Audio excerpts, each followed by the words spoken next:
Welcome to the Life by Design podcast with Angela Weiss.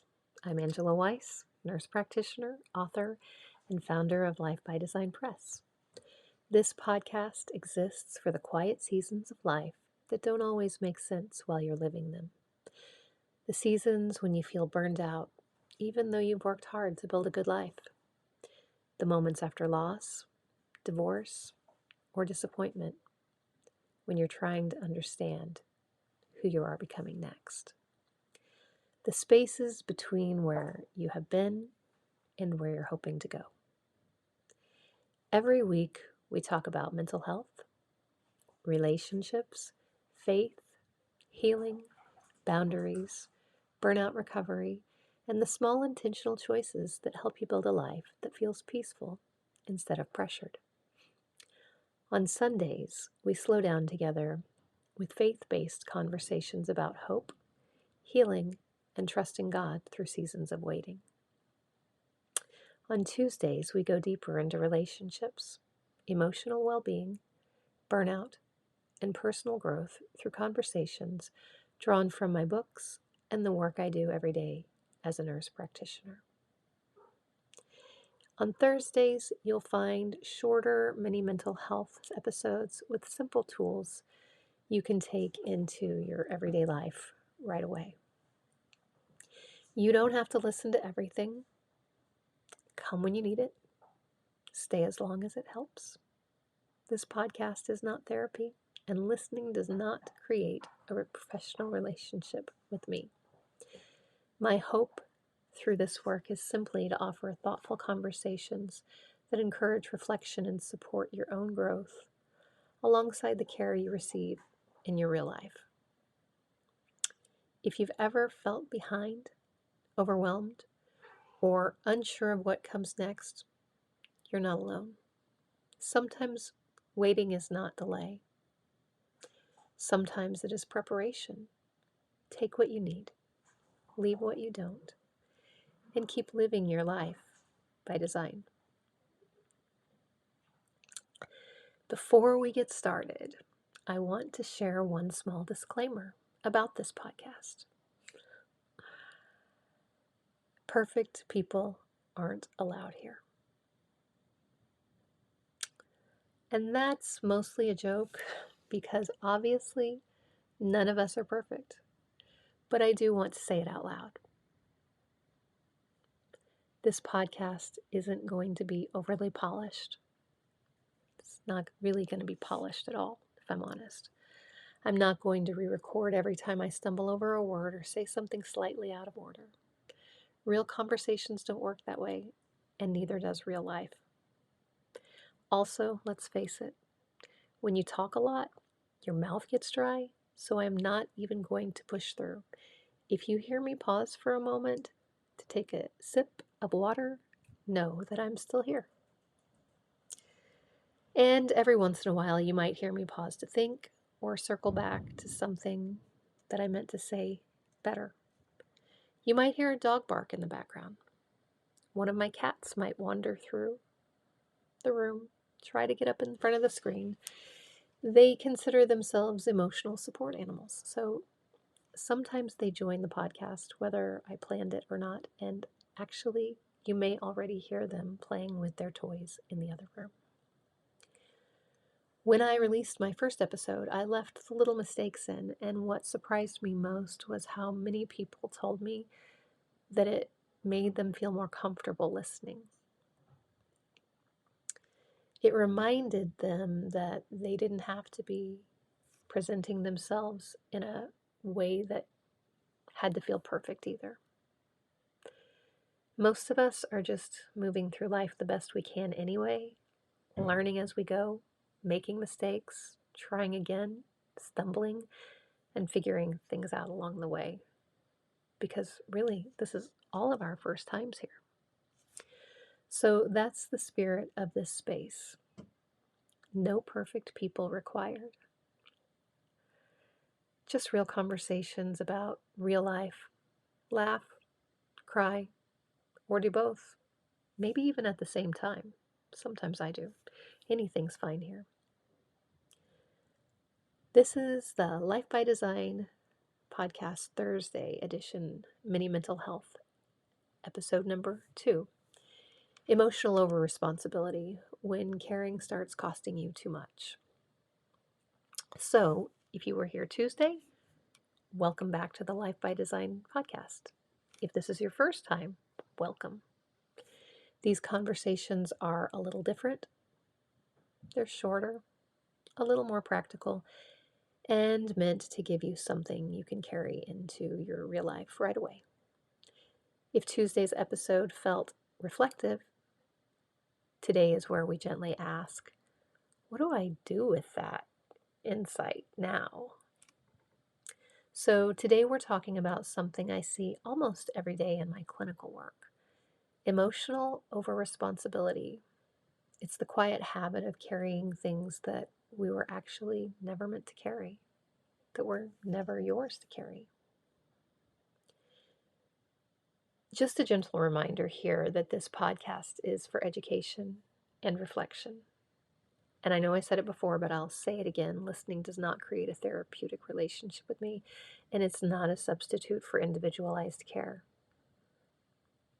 So if you feel like you have some issues that you're struggling with, I would encourage you to talk to someone about it. And many people struggle. So if that's the case, you're not alone.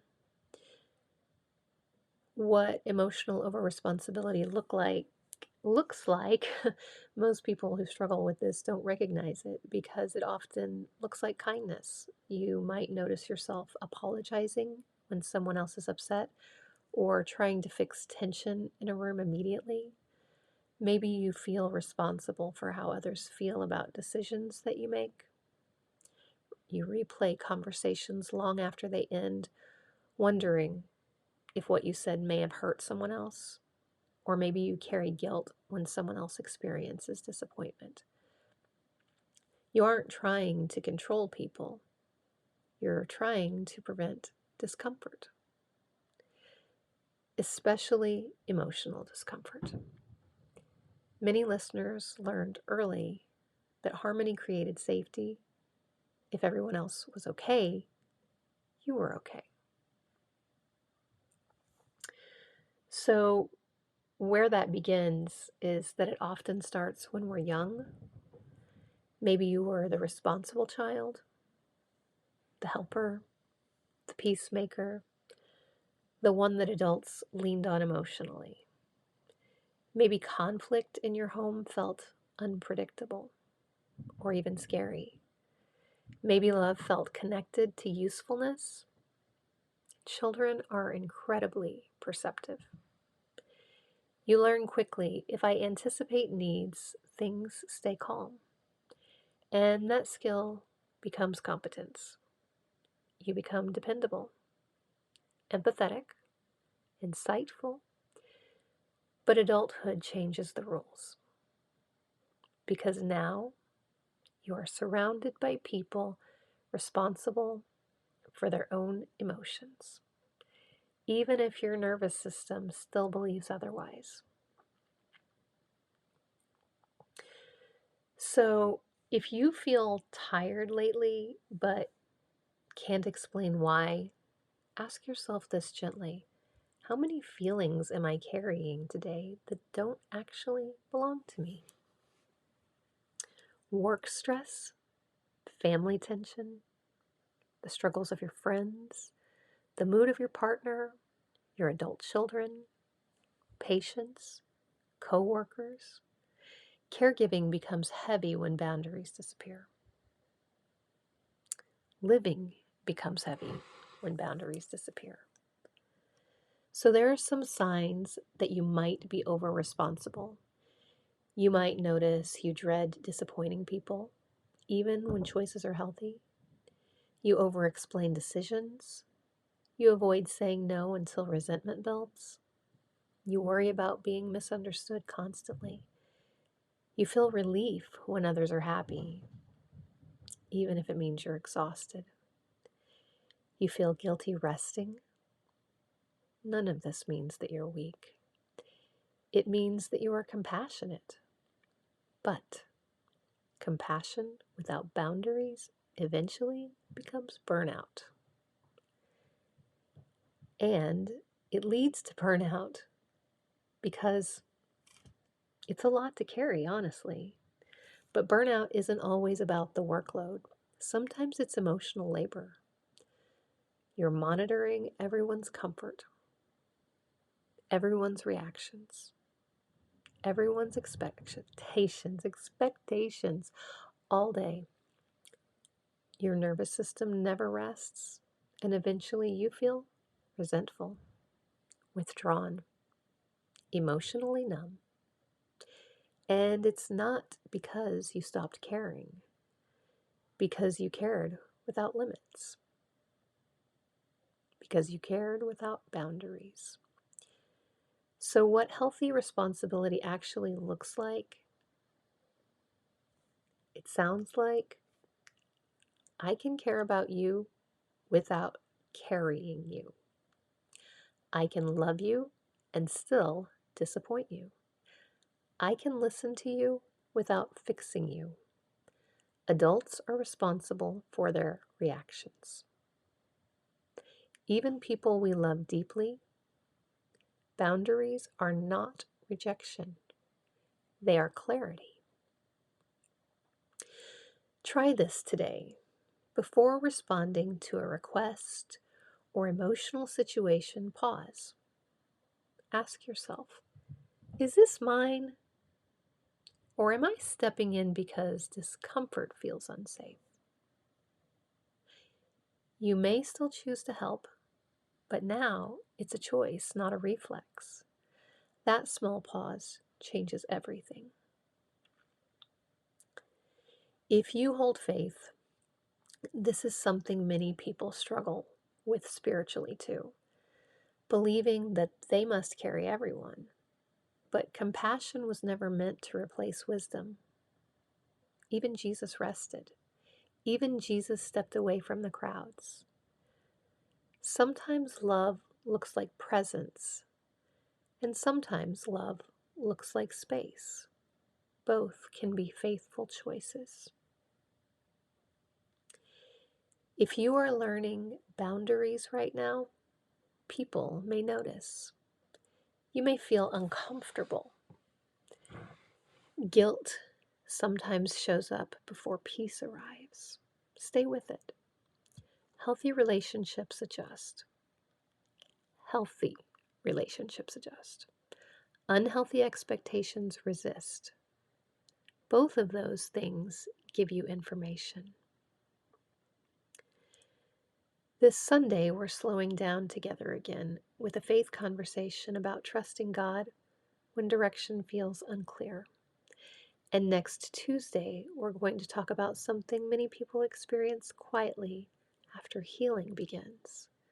Why calm can feel unfamiliar and sometimes even uncomfortable after chaos has been normal for a long time. If something that I said today stirred strong emotions, please reach out to someone who can support you personally, your provider, someone that you trust, or local mental health resources. In the United States, you can call or text 911 or 988 anytime for support. You don't have to carry hard things alone. In fact, we shouldn't be carrying anything heavy alone. Wherever you're listening today, driving to work, folding laundry, walking outside, or sitting in a quiet moment you finally allowed yourself to have, I'm really glad that you were here. I'm really glad that you showed up for yourself. Take what you need, leave what you don't, and keep living your life by design. And I look forward to being here with you next time. Take care.